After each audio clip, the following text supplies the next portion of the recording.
నేను మారాను ఇప్పుడు, నా గమ్యం అది, నా గమ్యం నిత్య జీవం. పౌలు గారు అలాగ ఆలోచన చేశారు, అపోస్తలులు అలాగ ఆలోచన చేశారు. వెండి బంగారాల కోసము లోకస్తులు పాకులాడినట్లుగా అపోస్తలులు పాకులాడలేదు. మొదటి శతాబ్దం పాకులాడలేదు. ఈ రోజున మన జీవితాలను ఒకసారి మనం పరీక్షించుకుంటే ఎలాగున్నాయి? 6 దినాలు మీరు పని చేసుకుంటారు, చేసుకోండి, కాదనట్లేదు. కానీ ఆదివారమున దేవుణ్ణి ఆరాధన చేయడానికి నువ్వు సిద్ధపాటు ఎక్కడుంది? నీ సిద్ధపాటు ఏది? అసలు ప్రవర్తనలో మార్పు ఎక్కడ జరిగింది? ప్రవర్తనలో మార్పు జరిగితే ఎంత ముందుగా వచ్చి కూర్చుంటావు? దేవుని కార్యక్రమం విషయంలో శ్రద్ధ ఏది? దయచేసి గుర్తుపెట్టుకో.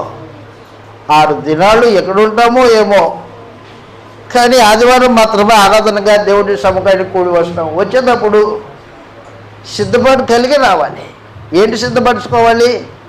భౌతికమైన దేహం కాదు, నీ హృదయం సిద్ధపాటు కావాలి.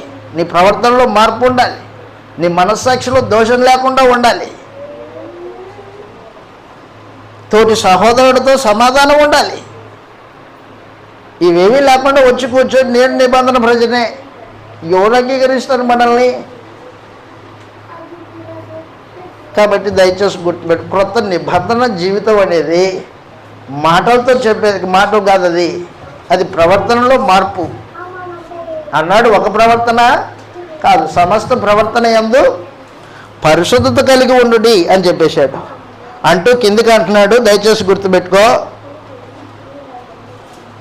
16వ వచనం మరలా చదువుతాను. 14-16లో నేను పరిశుద్ధుడై ఉన్నాను గనుక మీరును పరిశుద్ధులై ఉండుడని వ్రాయబడి ఉన్నది.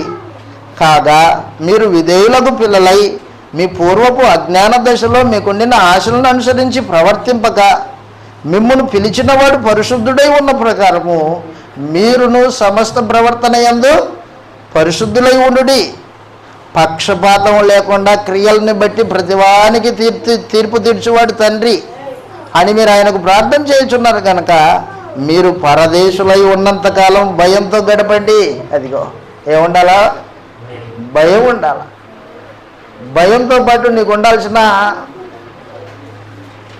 మనసు ఏంటంటే, నేను పరదేశిని, నా దేశం ఇది కాదు,